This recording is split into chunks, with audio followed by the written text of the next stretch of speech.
ক্যান্সারের সঙ্গে লড়াই করছেন ভারতীয় অভিনেত্রী হিনা খান। গত ২৮ জুন ক্যান্সার ধরা পড়ে তার। জানা যায় স্তন ক্যান্সারের ৩য় গ্রেডে আক্রান্ত তিনি। সামাজিক যোগাযোগ মাধ্যমে অসুস্থতার বিষয়টি নিজেই জানিয়েছিলেন হিনা। ইতোমধ্যে চলছে তার চিকিৎসা। ক্যান্সার নিরাময় পেতে কেমোথেরাপি চলছে।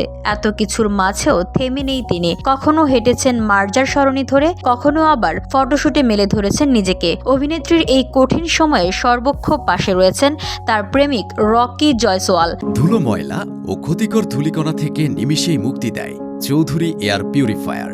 এর শক্তিশালী সাকশন ঘরের কোনায় কোনায় লুকিয়ে থাকা সকল ধুলা টেনে ফিল্টার করে এবং বের করে আনে নির্মল ও স্বাস্থ্যকর হাওয়া। প্রায় ১৩ বছরের সম্পর্ক তাদের। এবার কি সেই সম্পর্ককে পরিণতির দিকে এগিয়ে নিয়ে যাচ্ছেন তারা? তেমনটাই ইঙ্গিত দিলেন অভিনেত্রী। সম্প্রতি এক রন্ধন প্রতিযোগিতার রিয়েলিটি অনুষ্ঠানের সেটে রকির সঙ্গে হাজির হন হিনা। সেখানে এমন কায়দায় তাদের আপ্যায়ন করা হয় যেন তারা বরযাত্রী নিয়ে ঢুকছেন। এই প্রতিযোগিতার জন্য অন্য সদস্যরা একেবারে বরণ করে সেটে ঢোকান যুগলকে। বিয়ের পর্বে বিশেষ অতিথি হয়ে আসেন রকি হিনা। এভাবে হাতে হাত রেখে অনুষ্ঠানে রকি হিনাকে ঢুকতে দেখে তাদের বিয়ে নিয়ে আশায় দিন গুনছেন অনুরাগীরা। মালয়েশিয়ান প্রযুক্তিতে তৈরি অত্যাধুনিক cleaning machine modern vacuum cleaner যে কোনো ধরনের ধুলো ময়লাকে পরিষ্কার করে ঘরকে করে তুলুন চকচকে ও আকর্ষণীয়। Modem, brand of luxury.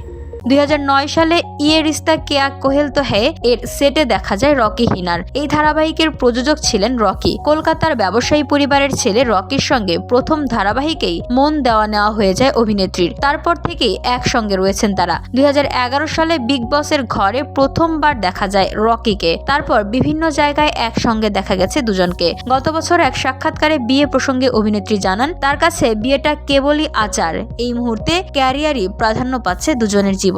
আগামী ২ বছরের মধ্যে বিয়ের পরিকল্পনা রয়েছে। তবে সেই সাক্ষাৎকারের পরই কঠিন অসুখ ধরা পড়ে হিনার, যে কারণে অভিনেত্রীর ঘনিষ্ঠজনেরা মনে করছেন অসুস্থতা নিয়েই খুব শিগগিরই প্রেমিককে বিয়ে করে ফেলবেন হিনা খান। প্রসঙ্গত টেলিভিশন ধারাবাহিক ইয়ে রিস্তা কেয়া কাহালতা হে এর মাধ্যমে সবার নজর কেড়েছিলেন হিনা। এছাড়া বেশ কিছু ওয়েব সিরিজ ও মিউজিক ভিডিওতে কাজ করেছিলেন তিনি। VOD Bangla news desk.